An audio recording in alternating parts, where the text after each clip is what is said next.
Back to another video of Edumanthan for civil services. हम PYQ series कर रहे हैं 2020 से 2024 तक के। अभी हम 2020 के सेट बी का 145 तक का क्वेश्चन हमने सॉल्व कर लिया है। अब इस वीडियो में हम बाकी के जो क्वेश्चंस हैं उसे सॉल्व करेंगे और ये लास्ट वीडियो है 2020 के पेपर को सॉल्व करने के लिए। इसके बाद हम शुरू करेंगे 2021 का पेपर सॉल्व करना। चलिए क्वेश्चन नंबर 146 हम सॉल्व करते हैं। 40 सेकंड का टाइमर आपका स्टार्ट हो गया। अगर आपने सीरीज़ फॉलो की होगी तो आपको पता है 40 सेकंड हमने क्यों स्टार्ट किया है। Let's start. Which of the following districts of UP a major solar power plant was established in collaboration with France in 2018? Agra, Ballia, Deoria, Mirzapur. 146 question आप इसमें आंसर करिए कि कौन सा ऐसा है डिस्ट्रिक्ट जहाँ पे major solar power plant establish किया गया था फ्रांस के कोलैबोरेशन से। हो सकता है आपको ना पता हो, ये फैक्ट है। उस समय का करंट अफेयर भी नहीं कहेंगे हम, क्योंकि पेपर 2020 का है तो 2 साल पुराना करंट अफेयर तो नहीं होता है। ठीक है, तो इसका सही आंसर क्या है बताइए। आई होप आपने बता दिया होगा। इसका आंसर वैसे है मिर्ज़ापुर। एक अप्रोच आप शायद ले सकते हो, वैसे नहीं कर सकते, क्योंकि मैं सोच रहा था कि ये 3 फेमस हैं और ये मिर्ज़ापुर भी फेमस है, 4 फेमस है। मिर्ज़ापुर सीरीज़ आने के बाद तो मिर्ज़ापुर और ज़्यादा फेमस हो गया और 2018 में ही शायद आई भी थी मिर्ज़ापुर सीरीज़। चलिए, इसका नहीं पता है तो नहीं पता, छोड़ देना। ऐसे क्वेश्चंस में ज़्यादा रिस्क लेने की ज़रूरत नहीं है। नहीं पता तो आगे बढ़ जाओ। आपको 150 में से 150 नहीं सॉल्व करने हैं, छोड़ने भी हैं कुछ क्वेश्चंस। नेक्स्ट देखते हैं। विच of the following is not correct? Which of the following is not correctly matched? Summit place east Asia summit 2020 Singapore, G20 summit 2019 Osaka, G7 summit 2019 पूछा है बियारिज, ईस्ट एशिया समिट 2019 बैंकॉक। तो इसका सही answer क्या है? Not correctly matched पूछा है 147 का। यहाँ पे भी एक नई ऑब्जर्वेशन बताऊंगा जो इसके पहले वाली वीडियो में बता चुका हूँ पिछली बार में। आप एक बार कभी सोचना कि ये बार बार UPSC या UPPSC ये क्यों पूछता है कि नॉट करेक्टली।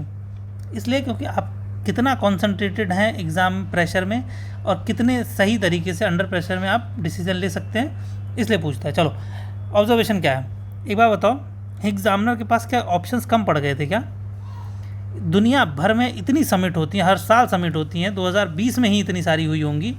11 अक्टूबर को पेपर था ना, 2020 में ही कम से कम 8-10 समिट तो हुई होंगी बहुत बड़े लेवल पे। उससे पहले तो G7 की समिट हो चुकी होगी। G20 मान ले, G20 भी हो गई होगी, सितंबर में होती है, सितंबर के आसपास G20 होती है, सितंबर अक्टूबर। एक बात बताओ, क्या ऐसी ज़रूरत आन पड़ी थी कि एग्जामिनर ने इसी 2 को वापस रखा? इन 2 को ही क्यों रखा? 2 अलग अलग नाम भी तो रख सकते थे। तो इसका मतलब ये होना चाहिए कि ऑप्शन जो है आंसर जो A और D में से ही कोई होगा। ईस्ट एशिया समिट 2020 या ईस्ट एशिया समिट 2019। ठीक, आगे समझ में आता है। चलो, अगर आप ये थोड़ा सा कॉमन सेंस लगाओ कि एग्जामिनर ने अभी लेटेस्ट वाली चीज़ का ही चेंजेस करने के चांसेस हैं, क्योंकि इसके पहले आपने पिछली साल वाला पढ़ा होगा। लेटेस्ट का करंट अफेयर में बहुत सारी इन्फॉर्मेशन है, तो आप घट मच हो जाओगे। सॉरी सही वर्ड क्या होता है? गड्ढ मड्ड हो जाओगे। बट ये नॉलेज पे है आगे, यहाँ पे मैं कुछ फालतू ज्ञान नहीं दूंगा कि ये वो ऐसे। ठीक है, पता है तो पता है, नहीं पता तो नहीं पता। 2020 में सिंगापुर में हुआ था कि नहीं हुआ था ये पता नहीं हुआ, या 19 वाला बैंकॉक में हुआ था कि नहीं हुआ था। बट हाँ, यहाँ तक आप पहुँच गए कि A और D में से ही कोई एक ऑप्शन होगा। तो इसका आंसर ऐसे A है, ये सिंगापुर में नहीं हुआ था।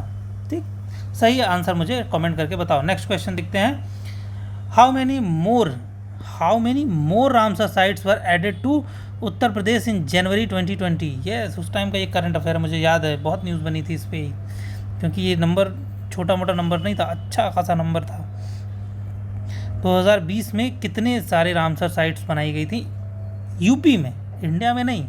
इंडिया में इस समय 80+ रामसर साइट्स हैं, 80+, ध्यान रखना। और ये अचानक से बूम आया है, 75th एनिवर्सरी मनाने के चक्कर में बहुत सारे इन्होंने बना दिए।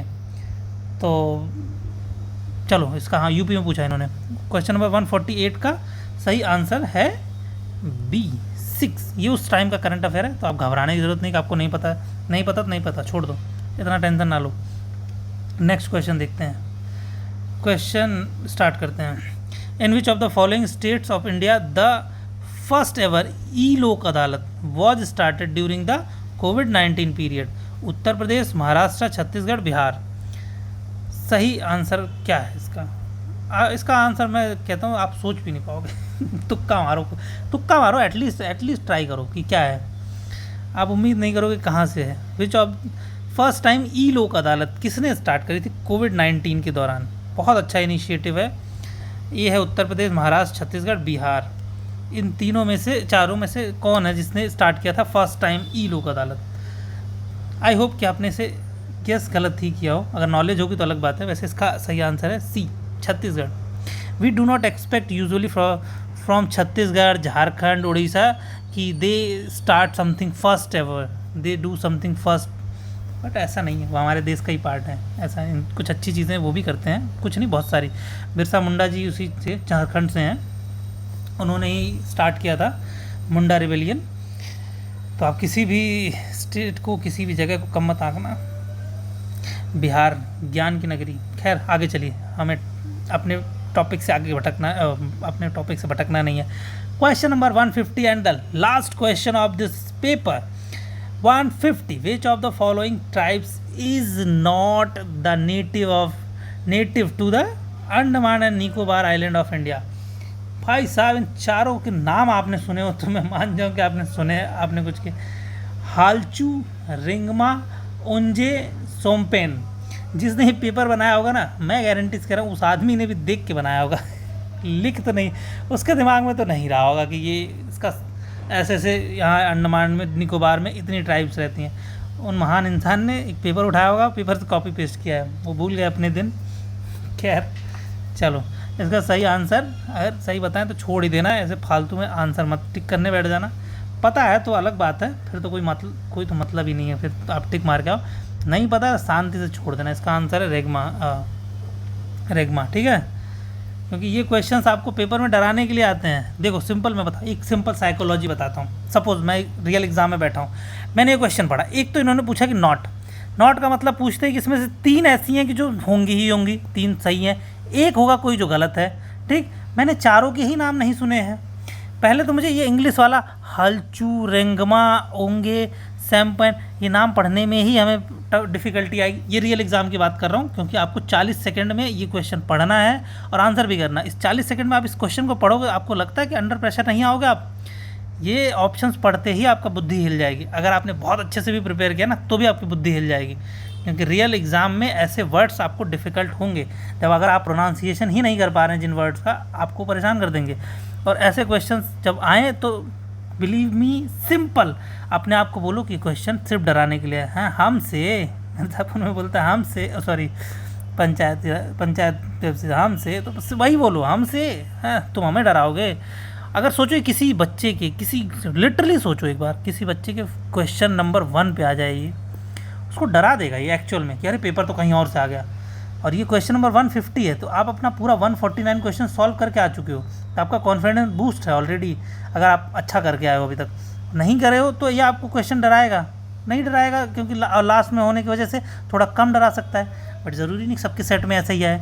किसी के सेट में तो ये पहले भी आ सकता है, किसी के सेट में ये 10वें नंबर पे भी आ सकता है, किसी भी नंबर पे आ सकता है। ये डरा सकता है क्वेश्चन। तो सिंपली जब भी क्वेश्चन बहुत टफ है ना, तो ये सोच लो अकेले मेरे लिए नहीं टफ है, सबके लिए टफ होगा, ठीक है? इसी नोट के साथ इस वीडियो को एंड करते हैं। मिलते हैं अगली वीडियो में, तब तक के लिए जय हिंद, जय भारत।